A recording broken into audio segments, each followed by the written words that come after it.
Hello and welcome back to the Botanical Cake Studio. Today I've something a little different to share with you. Instead of my usual tutorials, I filmed a full-length class for a Coral Charm Peony sugar flower.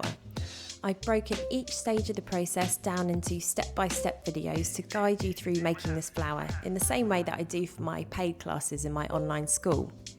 I'll show you how to form your pistil and stamen, how to shape all of your different size petals, dusting them for a realistic finish, assembling your peony, and finally attaching a calyx. There is a separate video for each stage which I've put together in a YouTube playlist, and these can also be accessed along with supporting information, tools, etc., as well as the templates on my blog at thebotanicalcakestudio.com. Head to the website and click on the blog tab, or check in the video description for our direct link. I hope you really enjoyed the class. If you do, please do give it a thumbs up, and don't forget to subscribe to the Botanical Cake Studio for all the latest videos.